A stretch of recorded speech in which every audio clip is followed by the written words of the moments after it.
Thank you for Thank you. having us. Oh, I'm delighted. Welcome. Yeah. Well, I first met Gerard over the phone because he's the new chair of the Rensselaerville Water and Sewer Committee. Correct. But he has a fascinating life that's separate from that. And that's what we're going to talk about today. He is an advocate for children, and he has devoted a career to really some amazing accomplishments. So I would like to start at the very, Thank you. very beginning in Brooklyn, New York, Bay Ridge. That's where you were born, right? Uh-huh. I'm hoping you can kind of walk us through your life because of an essay that you wrote that was published in the Child Welfare League of America Yes. volume that just kind of traces the origin of your great compassion and care to your earliest days. So Well, that's tell kind of us. you. Very, very kind of you. And I think, just to say, I think every life is fascinating. But since I'm here to tell my story, thank you. I will say something, okay? Okay. And we'll go back to Bay Ridge, which is right Okay. near the Verrazano Narrow Bridge. And not far, because I'm reading the Revolutionary War right now, not far from where General Howe landed his troops and trapped inland and almost captured Washington's army. But it all Really? begins, near those narrows. The Howe's 450 ships were in the narrows, not in the in the upper bay, the lower bay, I should say, and they came ashore, and that's a great story. So the Revolutionary War being what we're celebrating this year, I was marveling at that because I grew up there and I never knew anything about it, you know. So all right, Bay Ridge sits on a ridge top, faces those narrows, faces the bridge, and it is a real working class um, Irish Norwegian neighborhood when I grew up there. We actually had a Miss Norway Day. Oh my gosh. And I make Norwegian cookies for my family at Christmas. So my childhood, I think, since what we're focusing in on is why I got into kinship care, meaning grandparents raising kids, is that my home was really a broken home. My father was an alcoholic, worked on the waterfront. He was a good person, but when he drank, it was a nightmare. And the holidays were even worse. Sometimes it would be 2, 3 days of just drunkenness and just really terrific or terrible, I guess is the right word, berating and sometimes physical violence towards my mother. So we grew up in a state of toxic stress. And many, many years later, I discovered the adverse childhood experience studies, which talked about depending on how many of a list of circumstances you had in childhood, you had a lifetime disability that could reflect in physiological conditions or emotional conditions. And certainly I knew that I was a mess, even in the fourth grade, but I was the smartest kid in my school. I also am a preemie. I was 7 months, uh, 3 pounds, 2 ounces, no fingernails, no hair. And I am very lucky to have a vision. Most kids were put in incubators back then and went blind. For instance, Stevie Wonder is in that generation. The incubators blinded people. So why I say that, I'm a little kid. I was the smallest kid in my class. And I got big, thick glasses like Coke bottles. Well, besides the stress in the home, I had a fight all the time. I was the smartest kid in the school. I'm not bragging. So therefore meant I was a target for everybody else in the school. And my father said every time he looked out the window, I was putting my glasses aside and having a fight. That's Brooklyn, right?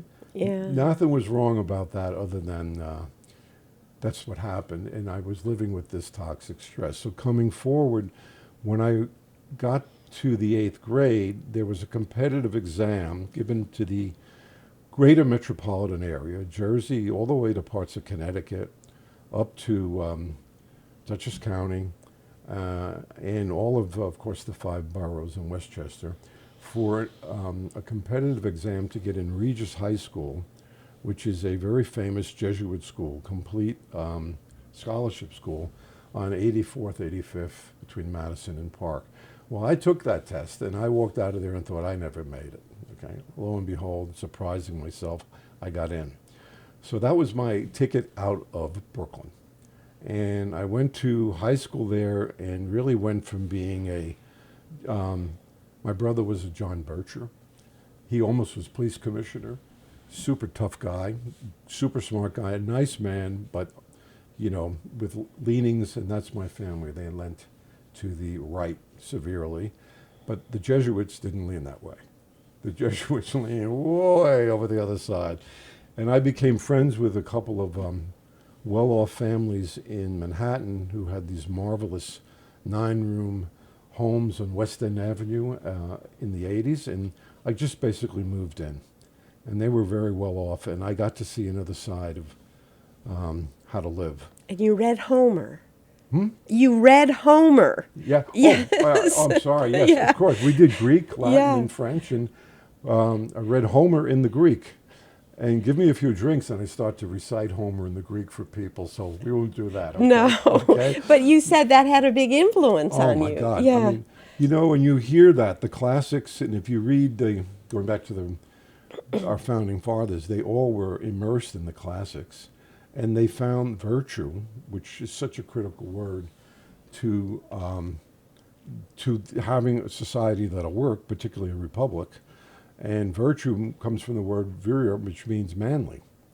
But it really, stopping with the misogyny, what it really came to mean, someone who was stoic, who could stand up, had ethics, and thought that behaving ethically was more important than their individual interest. So that puts you on the flip side of the coin from those who are self-interested. And that, of course, is not common just to the Jesuits. It's common theme throughout history.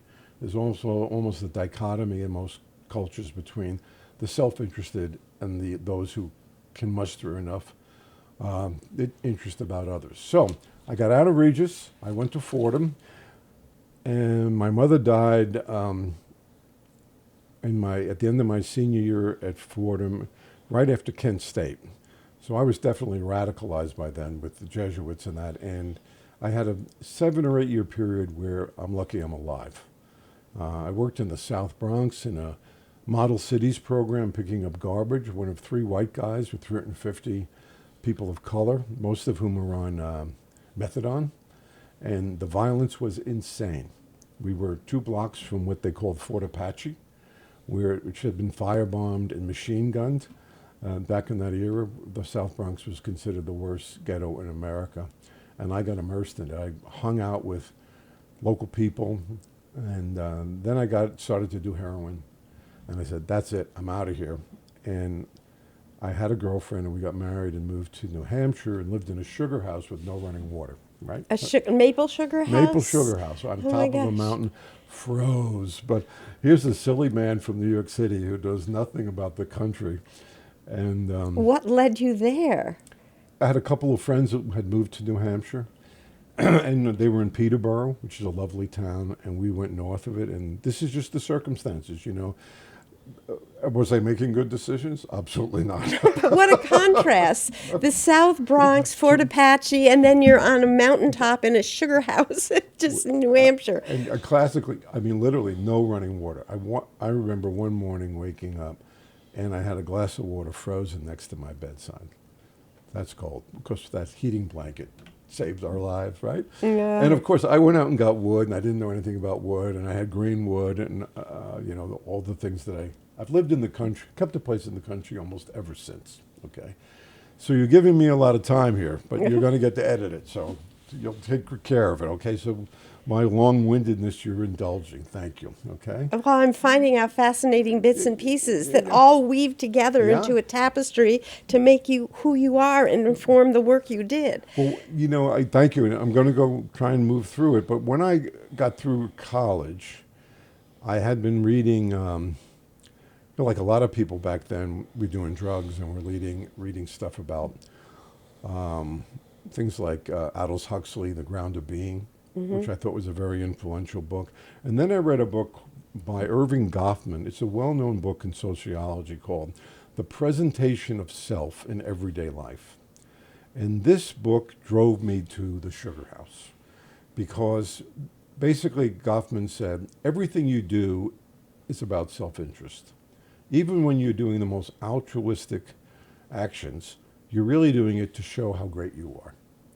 A very cynical point of view about humankind, but really difficult once you started perceiving it to get around So it. how did that lead you to the sugar house? I ran away because I didn't know how to deal with I said, I don't know who I am anymore. And I was very interested in, trying to get beyond that self-interest. All right? So I lived there. My wife and I, we're long divorced. They used to say about us, are those two still alive? So there was a time where we had to break up for our own good, I came back to New York City and I got a job. Well, I had a number of jobs. I was a Rolling Stone. But one of the jobs, when I came back to New York City, I actually worked for the police department for my brother for a while. And then I moved to East Hampton, Rolling Stone. And out there, I heard that a Tibetan teacher, a Buddhist teacher, who spoke better English than me, was coming to give a lecture. And I attended that lecture, and his name was Sonam Kazi. He was the chief translator of India, on loan for a decade to Tibet to be the Dalai Lama's interpreter. He was from a royal family. He went to a Western college in India. He spoke better English than I did. A wonderful man, very difficult man. Secretly, he was a very high Lama in a tradition in a layman's tradition where they don't advertise who they are. They don't proselytize. He does a little bit of public speaking, nothing. So I ran into him by chance, and I said, this is my chance. And I cultivated a friendship, drove into But this. what was it about that lecture that spoke to you? It was, to be frank, the lecture was articulate about why to practice Buddhism in a way that I'd never heard. And really summing up, without giving too much away, it's all technique. And depending on who you are, there are different techniques. But the ultimate goal is to understand what there is in you that is not governed by your self-interest.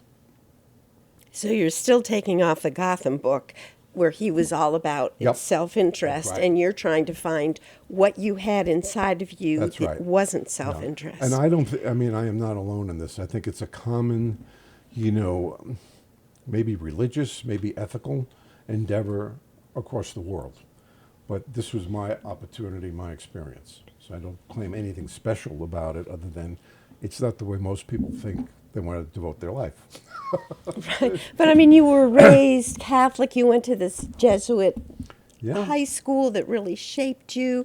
But Buddhism spoke to you because it was a way to find out about yourself in a different Right. context. Yeah, and people talk about meditation, and then depending on the technique, the ultimate goal of meditation is the base fundamental Buddhism is let's avoid suffering. How do we get out of suffering? All suffering occurs because you believe that you exist. If you understood your non-existence, which is a simplistic way of looking at it, you'd be relieved of that suffering. But how can you understand that if you can't find something else? So that something else is the elusive goal of meditation.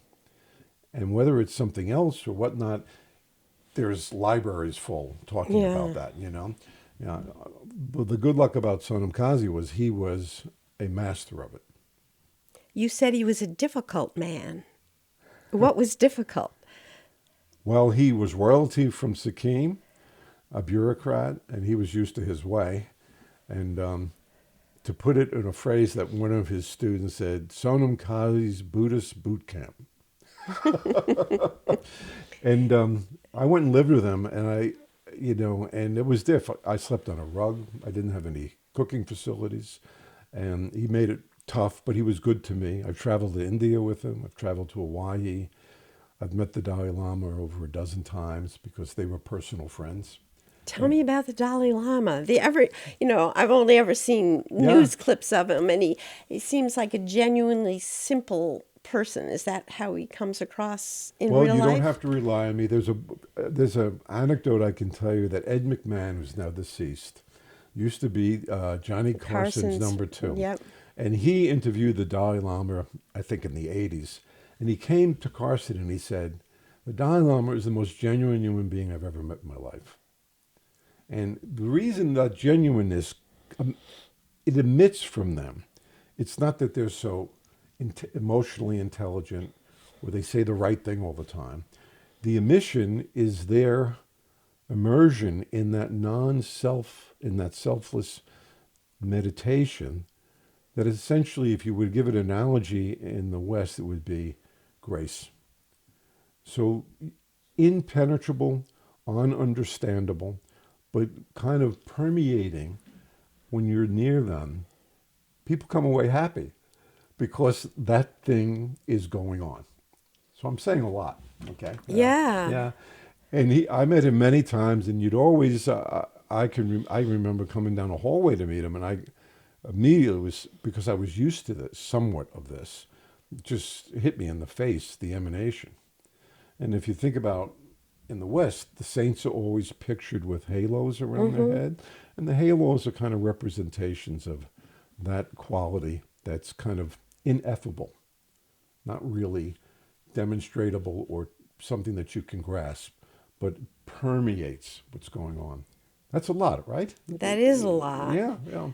So Dalai Lama was great. He always was kind to me. I found out later on that they used to say, the Tibetans would say, "Oh, that's Sonam Kazi's bodyguard," because I was always with him, and I was a big doofus, you know. So that was it. So You were captain of your football team, so you. yeah, I was the smallest kid on the Yeah. team at the time. Okay. I never saw the coin toss land because I couldn't wear my glasses. That was another thing. And Brooklyn was a rough education, but good people, you know. So I went to India with the Dalai Lama. I know with Mr. Kazi, met the Dalai Lama there again. Then I went a second time with him and his wife, and I traveled to Europe and to, but basically I lived on that rug. And it was tough. But the part of the Buddhist boot camp idea is to toughen you up, you know, and I wouldn't say it's as severe as the Rangers or something, you know, the soldiers do, but you definitely were asked to step outside of yourself in order to survive it, you know, because it was tough. And he could be really unreasonable with his demands on me. And I was one of his top students. I helped, he had another student who she and I are best friends. She lives in Pittsburgh, who edited his translation of a fundamental Buddhist text on textbook on how to practice Buddhism. And that took 10, 15 years to do. I can't recall now, but that book is available. And it's a primer on Buddhist practice. And like most legal writings, the really important stuff is in the footnotes. I think that's true in a lot of literary criticism too. So, what was your role with him? What did you? I was his chauffeur, his bodyguard, his go-to, his manservant, sent on missions, but the good thing is I lived with him in the house with him. And well, part of that first it was in Kerhonkson, upstate. Then it was on 24th Street and Fifth Avenue in a flat they had there. And he would wake me up in the middle of the night, like 3 in the morning, and lecture me for an hour and a half. So I had really an enormous amount of private tutelage in this form of Buddhism, which is called Dzogchen, Dzogchen. And so a lot of that, you know, you're commanded not to talk about it. So what I've given you is a flavoring, but you know, that's where it's at. But it informs every minute of my life and really is a source of delight all the time. Still to this day. Oh, I told you I'm kind of a retired Buddhist. Yeah. I'm retired from the liturgies. And I used to run the liturgies. I mean, oh my God, 3 days, 60, 70 people, 16 hours a day, you know, Tibetan prayers, bells, drums, the whole thing. Right. Well, you showed me in your loft, you still have an area for yeah. your Buddhist meditation, Yeah. but you don't do the rituals anymore. It's more of a thought. Yeah, And it's now that I know about sleeping on the rug, I remember there's a rug in that loft. Do you still? well, that was not my sleeping No, room. but The sleeping room was just a runner in the hallway. I see. Okay. Okay. But no, I mean, the whole goal of it is eventually you have to consider that the liturgy, everything that says do this and do that so you can become, I hate to use the word enlightened, so that you become, that you understand what is trying to be taught. Doing this and doing that are all admonitions and efforts, and ultimately, the effort, those things become hindrances, because it's just like someone saying, you got to run 100 miles to be ready for the marathon, but the marathon's only, that's not what you got to run in the long run. It's just training. So as I said, technique and training are a way of getting to understand what the insight is. And there's so much you could say about this. I mean, again, there are just libraries full. But if I was to give two key words, they are called tempa and sation. Tempa means remember, and sation roughly means what to do. No matter what you practice, if you don't remember it at the right moment when you should, and then you don't then recall what's the antidote or what to do, the practice is hopeless. So you see all these people who practice when they're sitting down, I'm meditating, they're sitting down. But the minute they get up, there's no difference. They're just who they were. The reality that you want to get to is something that is in everybody's pocket, but they don't know it. But once they understand it and really embrace decisively to have it govern their life, they start to live life very differently. And that's something you just carry with you as you go Everywhere. forward. It's inevitably there, but as the Buddhists like to say, the words they use in the Sutrayana, voidness, you've heard that word maybe, right? Sunyata. These are kind of like descriptive words for that which cannot be described. But getting to understand what cannot be described is not that easy, because Without being able to describe it, how do you know it? right, and Yeah. in this tradition they call it a mind-to-mind tradition. Ultimately, you can practice all the liturgy you want and do all the drum banging you want, but the really thing is you got to line up your mind with the guru, unfortunately for that overused word, with the person who already has got that. So my advantage, is that I was living with him day and night. And frankly, I'm telling you a lot. I used to walk in the door to go sleep on my rug, and he'd be in his library room, and immediately I could sense this ineffability that was just permeating everything, the same quality that I mentioned previously with the the Dalai halo. Lama. Yeah. And so, when I just said, you got to remember and then practice. So for me, to this day, I'm constantly in the house or anywhere I go, walking in that door and remembering that. So what made Isn't you? that nice? Yes, that you have that. But what made you finally part ways with Sonam Kazi? What? Well, I didn't part ways. I mean, I lived with him for 12 years, and then there's a sad story in here, right? I had given up alcohol back then, and Yeah. he was like, you don't touch a drink. And I lived with his family. His daughter's a reincarnate Lama, and I knew them all very well. And he sent me on a mission to meet Dodrup Chen, who's a famous other Nyingma Lama, to bring him some tankas for a big ceremony he's having. And Dodrup Chen, I went with my best friend in the Buddhism at the time, who's now deceased. And when we were done, Dodrup Chen said, here. And he gave me 2 beers. So I felt, I've got a license.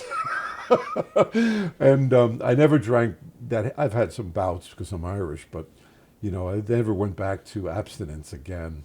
And I felt that the higher deities had blessed my period of abstinence and said enough. And then I wanted to get married. I had a wonderful girlfriend in the city whose family I had lived with in high school. And she was beautiful and a lovely person, but she didn't want to marry me.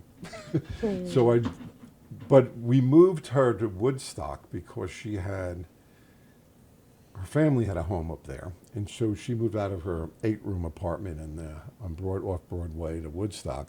And the guy who moved us was a fellow named Tony Oates, who was a reformed alcoholic Irishman who had been a machine gunner in the Korean War at the age of 16. Tony Oates had the worst temper of anyone I ever met in my life. He was a moving man, right? I moved up to Woodstock and got a room because my religious teacher, Mr. Kazi, had a summer residence in Woodstock at this point. And, I've had jobs. I didn't talk about all my jobs, but the jobs are incidental, right? And so I get up there and I run into Tony Oates and say, Tony, I left my job on Wall Street. I'd been in computer programming on Wall Street.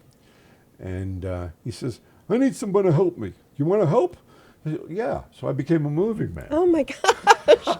That came out of the blue. Yeah. I'm a big guy. I had actually, one thing I didn't tell you about in Kerhonkson, we had rebuilt a 3-story building to be a meditation center, and I was the foreman of that whole project.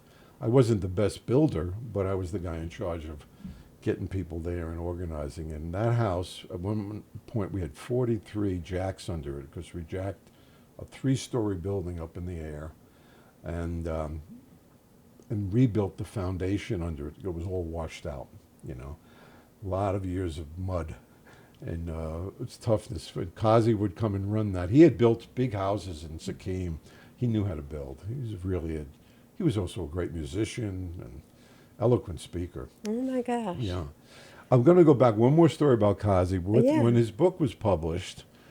This is the one that your friend translated? Yes. Yeah, okay. Oh, well, he translated. She edited. She edited, Yeah. okay.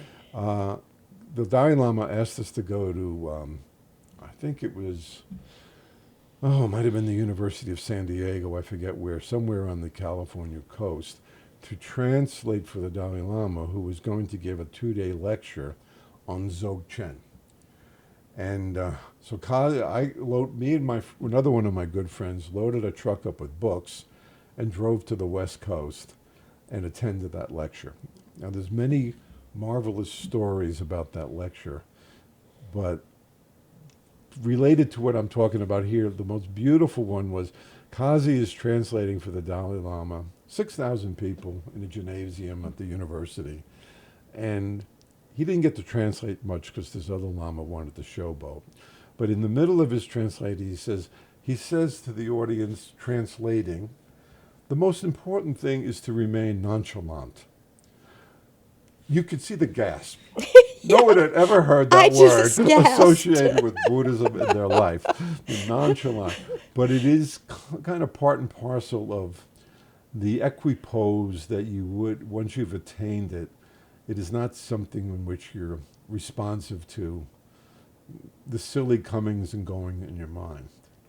Okay. But that's a whole different meaning than how I usually think of nonchalant. I know. Usually it's a shrug of the shoulders, you just don't care. Yeah. And in this case, it's you reach this kind of deep inner But in terms of portraying yourself emotionally, it is similar. Yeah, no, okay. Yeah. I mean, I literally could tell you that 6,000 people gasped. Yeah. And that was the value of Kazi. He could create understanding because of his use of English that you can't get from most of this, even the highly, experienced lamas. I know you got to go. Okay. No, I don't. This is just fascinating. 6,000 people gasping at the word nonchalant, and I was gasping when you said it. I know. So, yeah. I did too. But so now here you are. You've become a physical mover of furniture in Woodstock, right? With Tony Oates. I think Tony's probably, God bless him if he's still alive, but what a temper. But he says to me, he says, I got these 2 girls. They're beautiful. What smiles? He says, I'm moving one tomorrow and the other one next week. You want to do it? I said, of course. Well, the second girl was in her mid-30s. I met her. And there's a lot of stories there, but we got married 6 months later. Is this Karen Nagel? This is Karen. Yes. Yeah, Okay. yeah. Oh, Hopefully we can say hello in a minute, but she was marvelous and the opposite of me. You know, she's not loquacious and she's not like jumping off cliffs. She's a very retained person, but really good soul and has done an enormous amount of good work as a physical therapist. Her dad was a doctor. well, I think sometimes those are the kinds of marriages Yeah, that work best, where two people balance each other out. yeah, yeah. And you had mentioned to me on our phone conversation that she's the one that said, "Hey, you always wanted to go to law school. Why Very don't you nice. do Yeah, and that?" that's the next thing that happened. I had had all this kind of Rolling Stone life when I should have gone to law school. I had the education, and so her dad was a doctor, and I'm trying to legitimize myself to this family, and so I applied. I took the LSAT, and I got into Albany Law.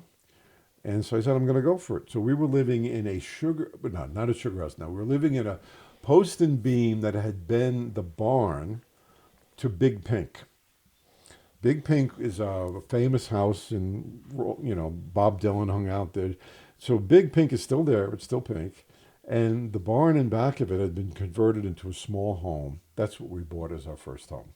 Oh my Yeah, gosh. way down a dirt road, off a dirt road, and I could see Big Pink out our window, right?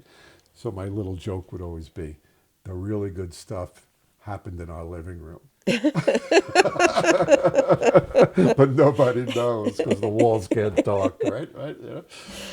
So Karen put me into Albany, and I got up there in the first semester. I mean, I haven't been in school in 25 years, and I'm like, and all these young, smart kids, and the professors use words I never even heard. So anyhow, I got the end of the first semester. I surprised myself, and I had like a B plus average. And then I realized, well, maybe I can. Then I said, this is a piece of cake. So the next semester, I went downhill because I didn't try.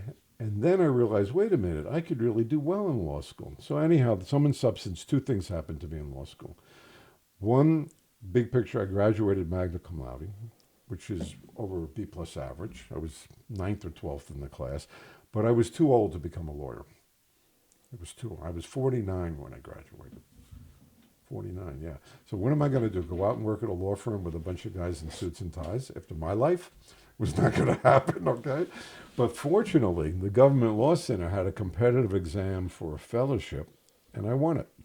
I wrote a monograph, 10-page paper, and they gave it to me. In 1994, they had been asked, the Government Law Center is a great little institute inside Albany Law. They had been asked to do a mini White House conference on aging on grandparents raising children. I didn't know anything about it. I was interested in elder law because I figured that was the easiest lift for me at my age. So they suggested I do a monograph in grandparents raising grandchildren. Well, I got bitten. And I remember the July 4th weekend that I spent at my computer trying to figure out the difference between custody and guardianship in New York. And I will tell you, to this day, there's hardly an attorney who can tell you the difference between the two. What is the difference? That's a 3-hour lecture, Okay. lady. All right. Sum and substance is the difference has changed because of our advocacy. But it used to be they gave custody to grandparents in family court, but custody did not give them enough authority and rights regarding the children to really care for them. Guardianship is a fuller-fledged opportunity to care for a child. The distinguishing elements are in the education law, the health law. They're in the, at that point, they were also in the social services law about who could get benefits. So right then and there, I had found like this really wonderful fruit ripe for plucking that nobody was working on. And I discovered that because the first woman I ever interviewed raising her grandchildren had a note from her lawyer had written for her that was signed by the parent saying, you are now the guardian, to the grandma, you are now the guardian of my child. totally bogus legal document that meant nothing at that time, right? The second grandma I met said, who was a social worker in Rensselaerville, in Troy, actually. No, yeah, Rensselaer County. Said CPS, Child Protective Services, called me up and said they had to remove a child. They were going to remove a child from my daughter. It was a toddler because she's doing drugs. This is the most common story in kinship care, right? So what did I do? I ran down there and got the kid. And I called up child welfare the next day and said, you gave me this kid. I need services. And they said, we never removed the child. You're not eligible for any of our services, which is the law. So right then there, I had the two major issues that I spent the next 25 years of my life fighting about. And I wrote a monograph on this and many other issues in kinship care. And I've published maybe 40 papers, blah, blah, blah. And I've lectured all over the country. And there's a whole cadre now of kinship advocates around the country. So the central issue was a grandmother takes on the care of a child, but because it isn't done through a legal system, there's no support or there's no sense of rights that grandmother has in taking care of the child. That's a big picture. When you go a little further, it depends on the legal arrangement she gets. It can be truly informal. She never goes to court. And even there, it can just be an ad hoc arrangement. It's been going on for centuries. George Washington had his grandchildren, and he didn't have a legal arrangement. Wait, I didn't know that. Mm-hmm. How did he have his grandchildren? What happened to George Washington married Martha? Martha had a previous marriage to a guy named Custis, who was the Right. richest guy in Virginia. He died, left two children, one of whom was actually an officer in the Continental Army who died at Yorktown. He was not exactly a hero. And the other one was a young lady.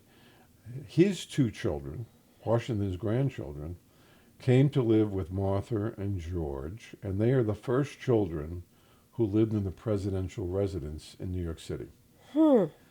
So another goofy thing, I'd say George Washington's not only the father of our country, he's the grandfather of our country. And since the beginning of our country then, because you started out with being the 250th anniversary, Yeah. it was kinship care right from the start. Isn't that interesting? I hadn't known that. You know, if you look into the history now that you understand the word kinship care, you will see just countless examples of people who became famous, and of course those we don't know about who never became famous because parents died and siblings died. I mean, disease and other causes were just rampant. So relatives raising children is as old as the history of the world, and the circumstances are similar, but they depend more particularly on what's going on at a different age or community. But it's everywhere. It always has been. So it's generally accepted. So my big lecture always was the accepted traditional value of grandparents and relatives raising children has never become a legal value. And that is kind of the background source of my blathering on infinitum about kinship care. Okay? Yeah. And that would be, if I was to sum it up, when I got out of law school, my first job was at Hunter College, running the Grandparent Caregiver Law Center. And there I had a warm line, and I answered calls from all over. As opposed to a hotline? What's a warm Well, line? warm line is I wasn't 24/7. I was business hours. I see. You know. Okay. And I'm not solving crises. I'm trying to give advice and point people towards solutions. And the common question, and if you see any of my lectures or films and things like that, I'll say, what dawned on me is all these grandparents are saying, I'm a grandparent. What are my rights? This is my grandchild. I want them and I need help to care for them. And going back to the legal side of it, holy moly, depending on the circumstances, the answer differed dramatically.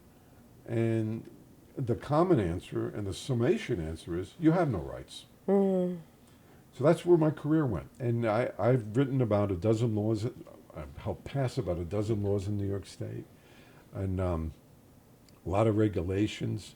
My go-to people in New York State are the Empire Justice Center which is in Albany, which is a lawyer think tank on poverty law. And my just wonderful people. One of my best friends is a lawyer there. She's an expert in public benefits. And, we're almost up to the verge of the really discussion about what is the situation and what can we advise kinship caregivers on in a very short amount of time.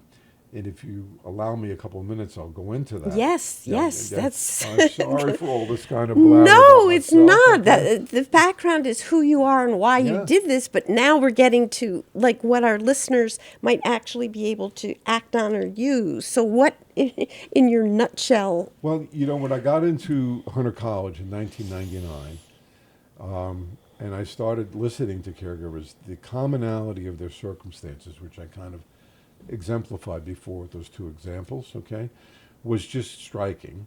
And their reaction to it was just striking. What are my rights? I wrote a amicus brief to the Supreme Court in a case called Troxel v. Granville in 2000, which was on grandparent visitation. And oftentimes back then, which was a long time ago now, grandparents' rights were associated with grandparent visitation.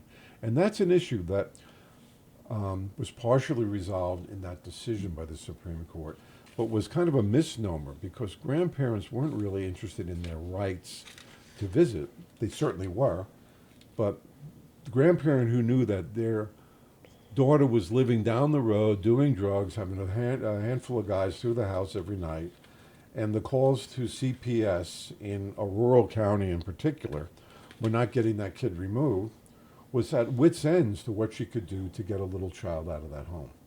And that's kind of the fundamental story of grandparent rights. What can you do there? Okay. So again, this is a huge topic with many, many kind of elements to it.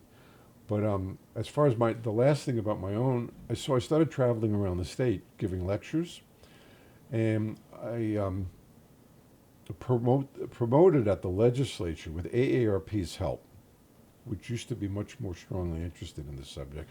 I'm friends with the current director. She was marvelous, and her advocates here in Albany. We promoted funding from the government, state government, for a kinship navigator program. And we got that back in 2004. That's where I then landed for the rest of my career. So tell us about the Kinship Navigator program. So the Kinship Navigator still exists. The successor was a lady who essentially was my assistant for 20 years. And it's a website, it's a phone line, and it helps coordinate the response of the government and the communities across the state. It serves all 62 counties. You can just look up New York State Kinship Navigator. I can give you, I've got it over here.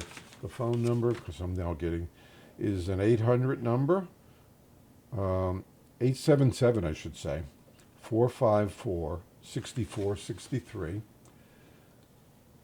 So I started running that in 2006, but when I was advocating for it, I started traveling around the state. And I always remember before I had any funding, we had lost our funding at Hunter due to a change in the federal funding laws.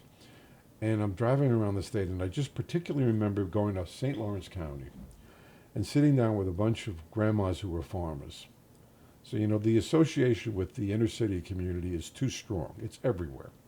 It's everywhere. All these rural communities up here have folks raising their children's children, or they're an aunt and uncle. Who's the most famous aunt raising her kid? Annie M. Right? And in it, Dorothy says, "Oh, there's no place like home." And it was Annie M's home. It wasn't her mother's home.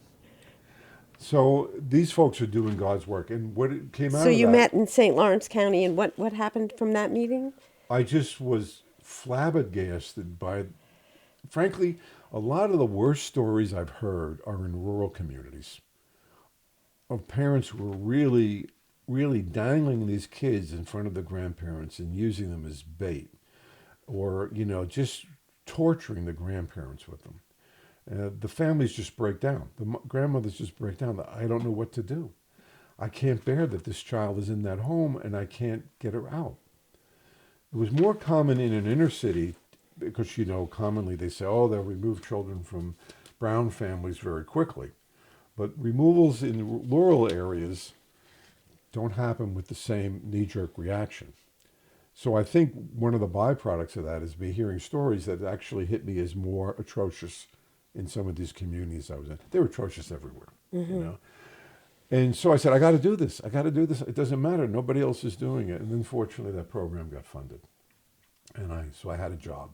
Never made a lot of money, but I got to travel all over the country and do a lot of good, you know, which I have comrades all over the country.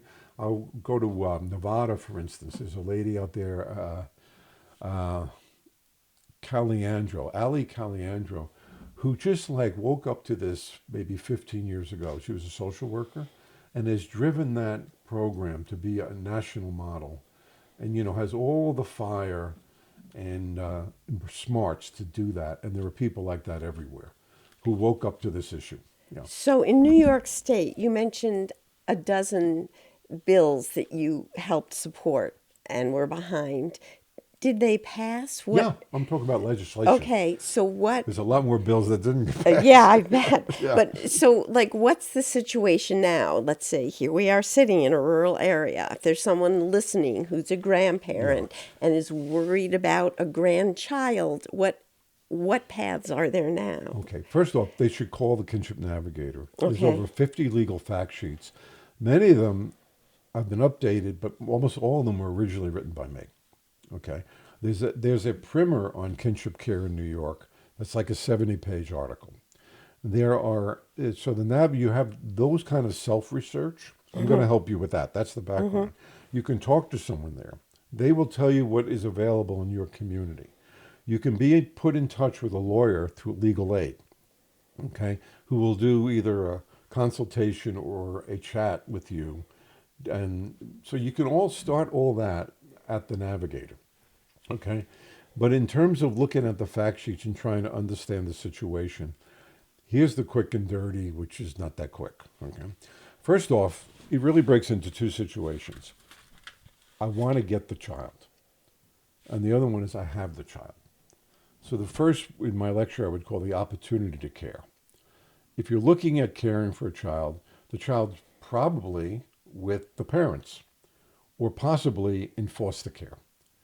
And from each of those situations flows a lot of legal discussion as to what your chances are and what your legal rights are as to intervening and getting that child into your home. If it's against the parents, parents have rights. They have fundamental rights, as they say. And that's good.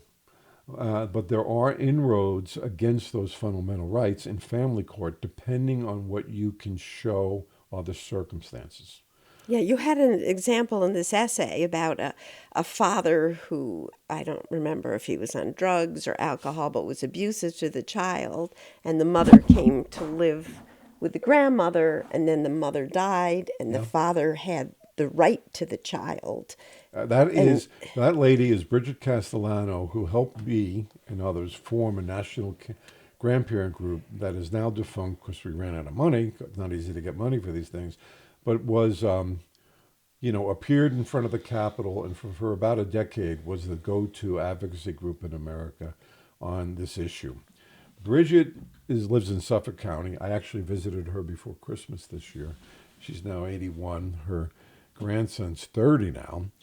Her daughter was a school teacher, separated from an abusive husband, lived with Bridget, had a newborn, and is out on the LIE and gets hit head-on by a drunken ex-cop, and it's a vehicular homicide or manslaughter, right?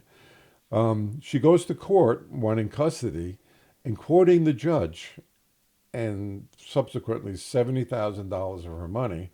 Mrs. Castellano, you have no rights. I want you to go home and pack his bags. And she sent him to live with the dad who lived in a trailer in New Hampshire. And now the dad had just shown up and petitioned for custody because there was going to be a lot of money involved. I don't want to badmouth anybody, but that was the assumption. And Bridget fought for years to get that child who had only lived in her home and never lived anywhere else. Now, the law is in a custody dispute, and we changed the law in this custody dispute, but not enough to help Bridget. This is like the third law I ever got passed, 2004.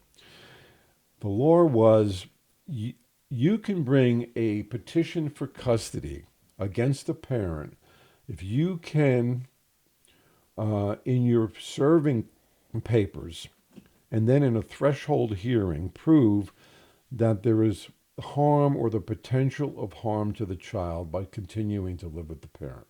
It's called the harm standard. You know, you don't interfere with parents, and that standard was a moving target.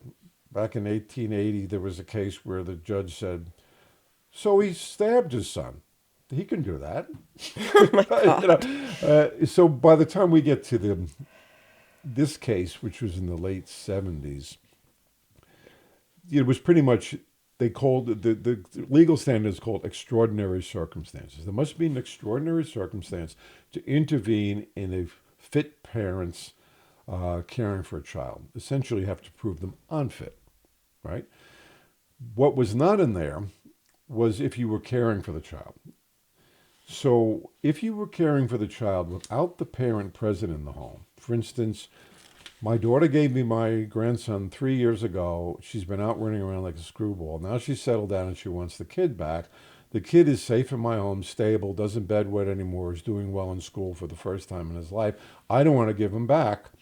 Well, because the child had been in your home for an extended period of time, you had an extraordinary circumstance. Following that? But nobody knew how long that was. And it depended on the judge. And it depended on the age of the child and other things.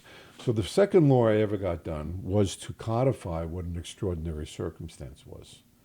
And basically we said if the child's been in, and I can only get it for grandparents. I have fought for 20 years to get it for other relatives. They won't do it. But they is a stupid word. But I cannot get it passed. Okay, and now I'm no longer doing it. But for grandparents, if you had the child for 24 months, you had just to state that in the papers, and you got to a trial. You had to prove it, but you got to the trial. Now, that was great. It also said in that statute, you could consider it a period of time less than 24 months. But at least grandma would know, I've had him for 22 months. This would be our first question. How long have you had the kid? If she said, I've had him for 22 months, I'd say, wait. If you can get to the 24-month, time period, your chances in family court just went up significantly. I have had so many relative grandparents cry in front of me when they heard this because they had no surety that the judge would not just send that child back to the parent. So it was a big lift and a big for grandparents. And there are a number of other states that have done this around the nation, but that was a big one for us. And it got done, I think, in the 2004 or 2005 legislative session. I got you off the track because I was asking about that case. And you were saying there were two situations. One is, I want to get the child. You called it the opportunity to care. And then you were going to say what the second situation was. Well, that's foster care, if they're already in state care. The reason why all of that beautiful law didn't apply to Bridget, the mother was living in the home. I see. So the judge said, the mother was living in the home. She voluntarily let you participate in caring for the child. Sorry, Charlie, you do not have extraordinary circumstances. You have no rights in this courtroom. He goes back with Dad. Couldn't fix that. Tried, couldn't fix that. So you said that child's now 30. How is he? He's doing fine. He came to live as soon as he would be listened to by a family judge, I don't know, in New Hampshire. He said, I want to go live with my grandparents. And he came to live with them. 16. And he stayed there, and he's doing fine. He lives in Florida right now. And he's not a drug addict. And he's not anything, right? So you are really personally involved in these cases. Oh, yeah. The cadre of grandmas that work with me, unfortunately many of them are now dead, are the most, and I have a picture of some of them over there if I'd love to show you at some point. Every one of them had a heartbreaking story, and every one of them was, the whole reason behind all this is when you met these people, you said, wait, you're 68 and you have diabetes and you're overweight and you're retired with a pension and now you're going to take on a 2-year-old who's got special needs? Who does that? A grandmother. A Yeah, well, grandmother. you mentioned in this essay a film that had just these very diverse women, like a jazz gospel singer grandmother, a Yeah. Native American grandmother, I forget. And a white grandma from Port Jervis. Yeah, Yeah. but just like it's universal, this grandmother caring for children. I'm looking right now for a link to that film. It sat on the website for years. They've lost it. Hopefully they'll find. I helped produce that film. It begins with the grandma in Brooklyn, who was a very close friend of mine over there. She had a cable show in Brooklyn. She was a nightclub singer, gospel singer. She raised 3 grandkids. She was just Gloria. Gloria Woods was her name. Legislators came to her funeral. She was just a marvelous human being. And then the other grandma that I became very close with was Cynthia Fountain from Newburgh, Native American, African American. It's debatable. She says she's Native American. She raised 4 grandchildren, 2 of whom had muscular Duchenne's. Oh my God. Yeah, yeah. Oh, that's a degenerative disease where and- it yeah. gets worse They and took- worse.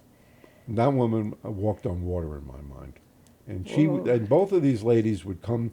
We would drive to Washington to advocate at the Capitol, and there's other grandmas too, you know, but they were really, I mean, so I got to live with people who, you know, they're flawed, they got tempers, they may have some real ignorance about certain things, but somewhere in the core of them, they're like saints. You know, so it kind of dovetails with what I said at the very beginning, what I got interested in. You know, this kind of people who escape themselves, and then, you know, was the governing principle of my life. You know, and I've met many, not all Buddhists either. Forget about that. There's a lot of Buddhists who don't know how to get out of their own way, right?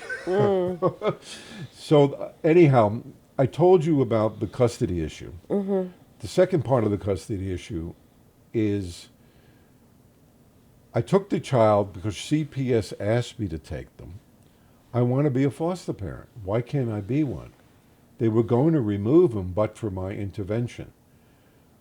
There's been 25 years of work on this topic by myself, and now, in the past 10 years, a whole cadre of lawyers all around the country.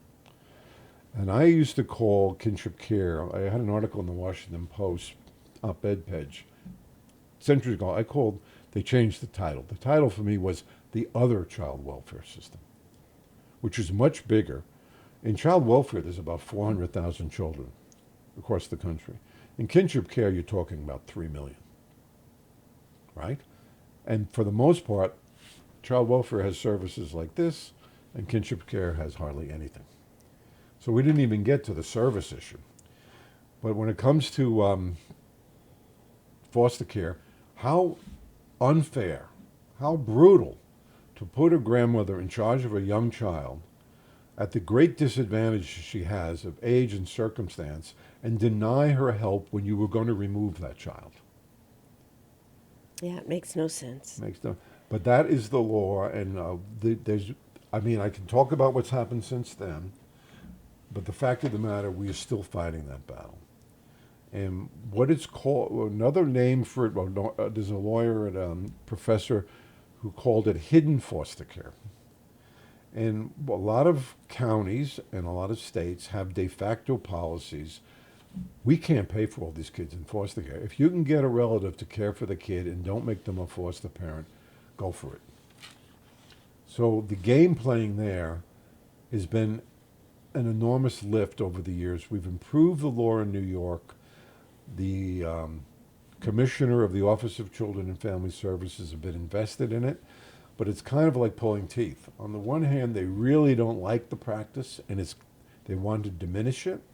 On the other hand, they have to deal with a county central program in New York State. Each county is like its own world, and the counties don't have money, and if they're stuck, and they don't have enough money for childcare, and they don't have enough money to pay for the services for special need foster kids they already got, they're really hard pressed to embrace a policy to bring more children into the foster care system. Yeah, I know there's a push in Albany County to try to get more children into homes because they're institutionalized and they're always looking for people, but it doesn't seem to overlap with what you're saying. Well, if they get them into homes after foster care, they're going to get paid, and they're paid quite well. Yeah. And they should be paid quite well. And if the child has special needs or exceptional needs, they're paid even more. But these grandparents, if they take themselves on their own, they ain't getting any of that money. Right. And what they could get was a small grant on our website. It's the number one thing we ask. You're not in foster care. Got a lot of issues to think about, but primarily you're going to say, are you getting welfare, a regular welfare check, which is available to a parent caring for their own children if they're poor? It's all based on poverty.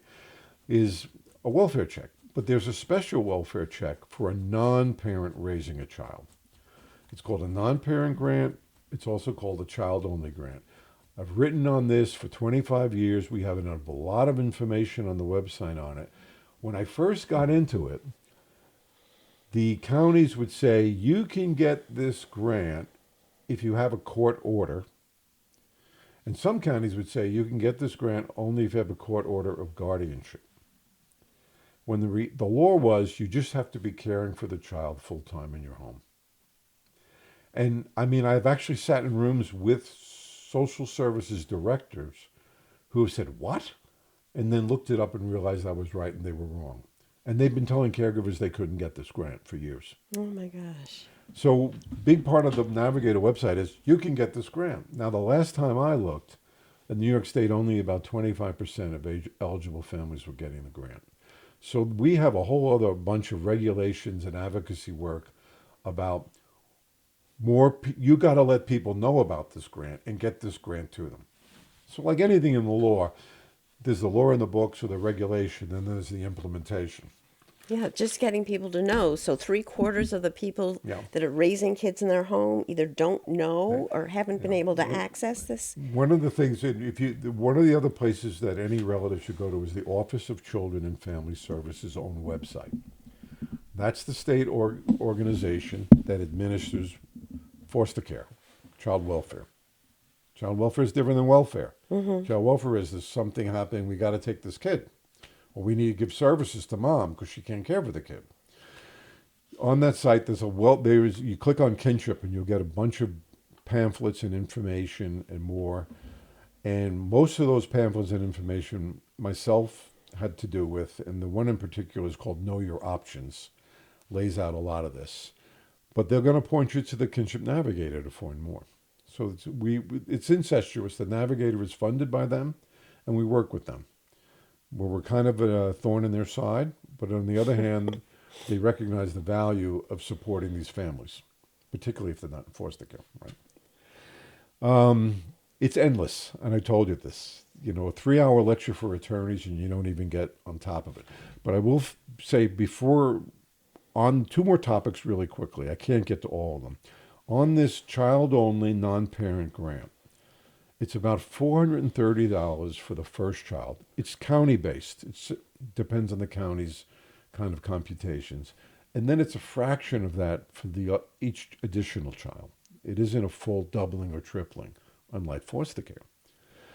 But you do get Medicaid for the child, too. And then the rules and regulations of that, I have fought on for years, but Empire Justice Center, who I mentioned earlier, they, in particular, there's an attorney there, Susan Antos, who's an expert on public poverty law. She's a great champion for all these causes and many others. And Susan and I are very good friends. But she has worked court cases and regulatory changes to get more families available. Oftentimes it's an uphill battle. One of the reasons it's an uphill battle in the big policy picture is the TANF grant, the Temporary Assistance to Needy Families grant. The federal money that funds welfare is a block grant. They get this much money. Now, they're using that money for everything they possibly can. So when we come to them and say, we want you to get more grandmas getting this money, they're not going to admit it. But one of the reasons they don't want to do it is they're already using the money for something else. Can you see the advocacy? The Yeah. endless advocacy in this? Yeah. Gosh. And I haven't even talked about, all right, so ending up, I talked about getting a child, and then I talked about if you got a child, a little bit about custody issues and a little bit about foster care, and hopefully you can get on it. If if Child Protective Services take this child, the first thing you want to do is call the navigator and get a lawyer involved, because the sooner you can get a lawyer to go into that hearing, which is going to be a neglect hearing, not a custody hearing, and say, Your Honor, they gave this child to grandma, but she only took them because she thought she could become a foster parent. The stronger your chances are the judge may order them to make you a foster parent, because de facto it was really a removal. Federal law says you only get to be considered for foster care if they remove the child. So the game was, we didn't remove the child. Grandma said she'd take the child. Yeah, that was that first case or First second case I you had, mentioned. yeah. Yeah. And it's like, 25 years later, we've made inroads, we've improved it. The information out there that OCFS now publishes about that, the practices are better. The federal law says more kin should be used as foster parents, and everyone agrees with that. They're the best resource for children. But nevertheless, money is money, and nobody's got enough money. So there's many other issues once you become the caregiver we're never going to get to. Like I mentioned earlier, the difference between custody and guardianship. Mm-hmm. Back then, guardians had the authority to make medical decisions for a child. Now, when you go to the pediatricians, and there's a form, and it says, I, the parent or guardian, authorize care for the child. They don't say the legal custodian. It doesn't say, I, the parent or guardian, or the grandma. So the practice was medical providers basically ignored this, that the legal result was a custodian didn't have the authority. But there were instances, we got the law changed. And the circumstance that changed the law was a big hospital in Buffalo who actually had a nurse whose full-time job was to review guardianship custody orders for non-parent caregivers to see whether they included the authority to make medical decisions. And if they didn't, the search was on to either go back to court to get the order modified or to find mom or dad, because they are the only ones who had the authority to make medical decisions. So we got the law changed. The law now says parents, guardians, and legal custodians can have the legal authority to make medical decisions. That took 10 years. But you made progress. There's many other laws, some of them small. One of them, the only other one I'll mention, I'm sorry, it's impossible not to go on. The Government Law Center published a paper right before I retired. I got involved in what do parents do if they're going to be deported. And they have children who they don't want to bring back to Haiti or Honduras. And maybe those children can stay here because they were born here. They're citizens. Okay. What can they do? They can go to court and consent to the authority of someone else to be the child's caregiver. They can go to court and have someone become the child's guardian. Sometimes there isn't time for that. Sometimes they're going to be grabbed on the street. Sometimes they're afraid to go to court because they're here illegally, and they're afraid they go to court, they're going to get picked up. So there are two laws in New York State that I helped modify. One I was a principal modifier of. The other one, the New York State Bar and Albany Law School got involved in. And both of them say you can use these laws to designate someone to care for your child without going to court. All right. And that's law now. Well, the first law I ever got passed was a law that said parents and guardians can designate someone to care for a child. And back in 1999, I got that changed to say parents, guardians, and legal custodians can designate someone else. And that's called the parental designation law. It was originally good for only 1 year few years back, we got it up to 2 years. The idea is I'm going on a trip, or I need an operation, or I really want grandma to care for this child rather than me, but I'm afraid to go to court. There's a warrant out for my arrest. I've got a history of mental illness. I'm afraid they'll take the child from me. You can do this informally through that parental designation. And can you do it sequentially? You can do it, yeah. And you can do it springing. You can do it. Springing meaning it doesn't happen, take effect until the caregiver assumes care. I see. Okay. Because right now, at this moment in our country, it seems like it would be really So this is useful. the paper that I've pointed other attorneys in immigration law to, and they love this. They say they use it all the time. So that's part of it. The other part of it, there's a statute called the Standby Guardianship Statute, which I also got modified in 1999 to include legal custodians. And that said parents, guardians can designate someone to be a standby guardian if they become sick, debilitated, or die. Well, we got legal custodians added to it, which is an anomaly because now a legal custodian can designate someone to be a guardian. How the hell that happened, I don't know, but they passed it, right? But the other half of it, the reason the bar got involved in Albany law was they added not just sick, debilitated, or die, but if you are going to be deported or if you are deported, you can use that standby guardianship statute to designate someone else to care for your child. And that is now... That's law. Oh, good. That's law. And I have a paper on that I'm welcome to share with anybody, okay? But the sum and substance of those were two things that allowed you to avoid court. Now, we're never going to get into all the circumstances we talked about of court cases. We didn't get into foster care. But court is a big deal, and the authority that you get out of that court is really the critical matter. If you get the child, now pretty much as a slam dunk, you're going to have the authority to care for the child. There are other circumstances that go on. What if you get a very young child and you're on Social Security? Should you go to court and get guardianship or legal custody? We say, if at all possible, adopt. Because as an adoptive parent, the child is added to your Social Security, and you're going to get like a third of your Social Security check, or half, almost a half, added to your monthly payment. So we say the question would be, and this is why you go to an expert: how old are you? Are you getting Social Security retirement benefits? How old is the child? What have you done? Do you think you could adopt? Give them that to consider. The monetary consequences differ depending on your legal status, and that needs to be informed to the caregiver. The medical care depends on your legal status. Another area is educational care depends on your legal status, and we changed the statutes on that. So now pretty much anybody who's caring for a child can have the authority in school to care for them. It used to be more limited. Could you see all the kind of facets of this? Yeah, it's endless, isn't it? It's endless, just everything that's part of a child's life is actually involved. Yep. And getting the law to line up with what's best for the child was a lifetime of work, and it's not done. Not done. And, basically it was, wait a minute, you got laws for parents and guardians, but what about all these other people?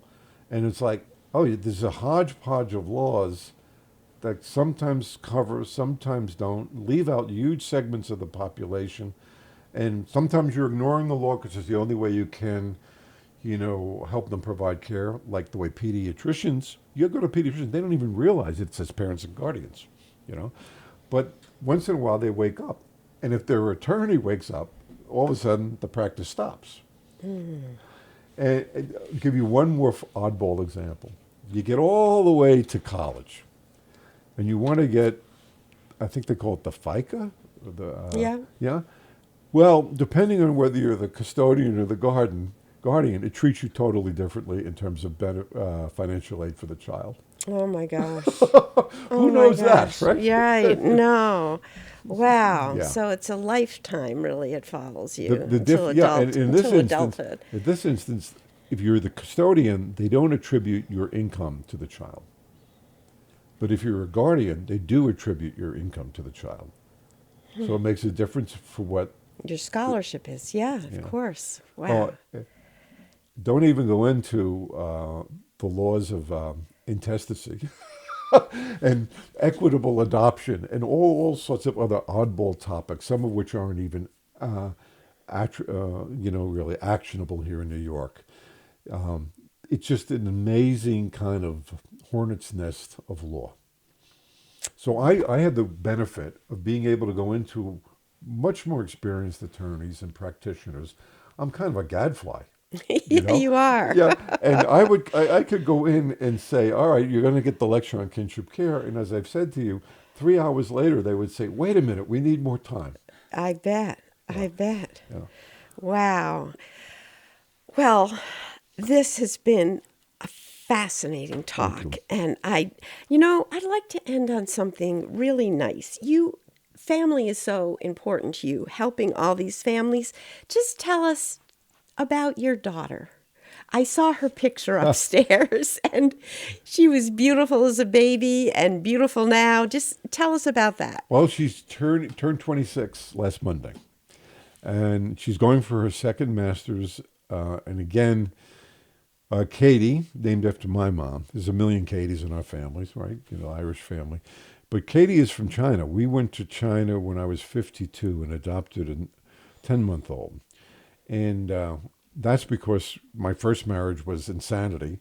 And by the time we got to the second marriage, we were a little too old for that.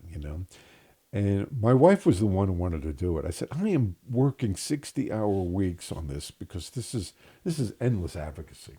Yeah. And Karen was working. I said, what do you say? And she said, and so we agreed to do it, and we got the paperwork done. Took 2 years. Went with an adoption group from the Boston area, all over on the coast.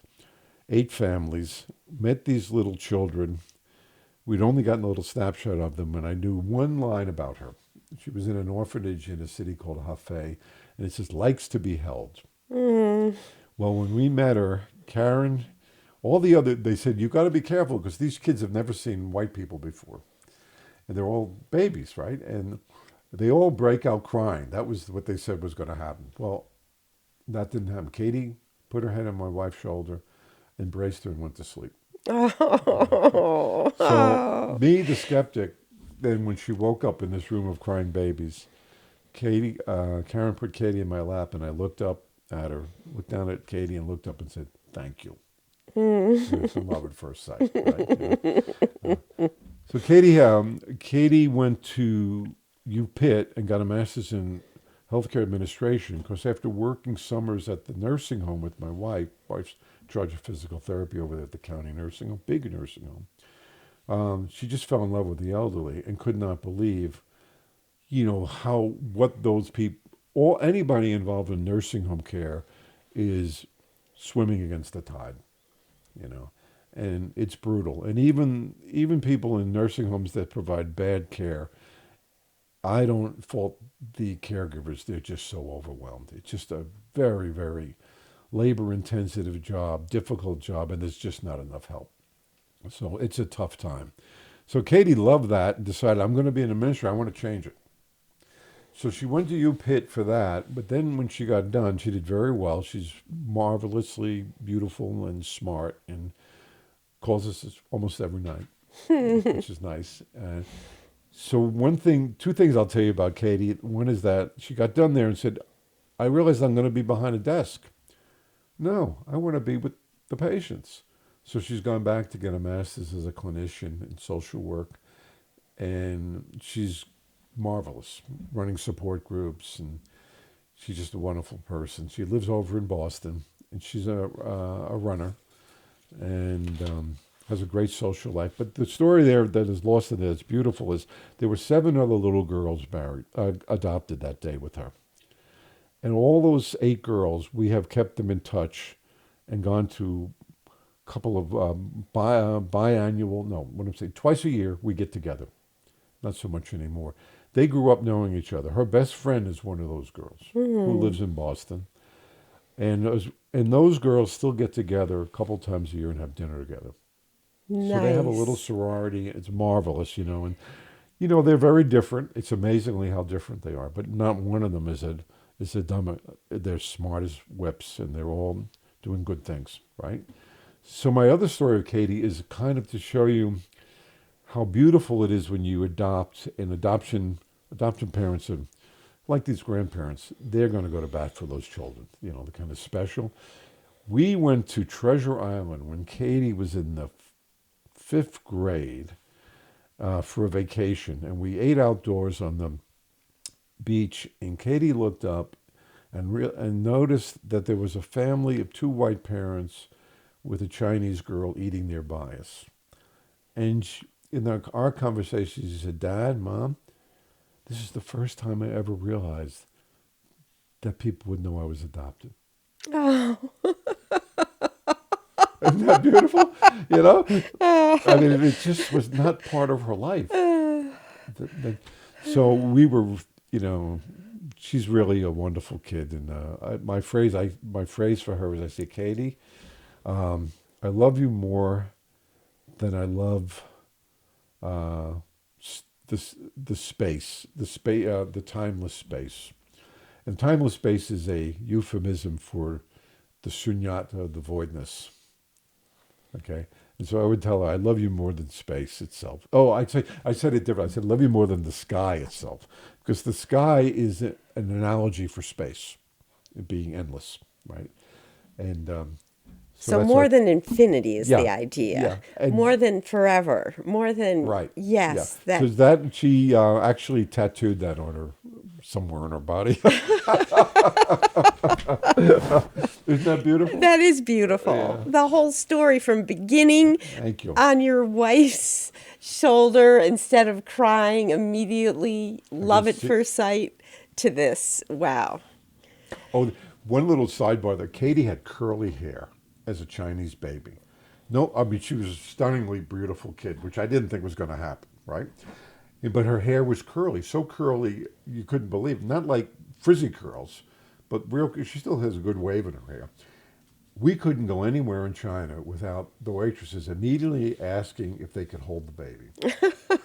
And then, next thing we know, we realized, "Where's the baby?" They'd have gone into the kitchen or somewhere with the kid, and we're like, "Get the baby!" So Karen eventually got one of those chest things, Yeah. and put her in a chest. So that she was not going anywhere. Yes, right. And all those children are really sweet children. Oh, And, gosh. I thank you so much.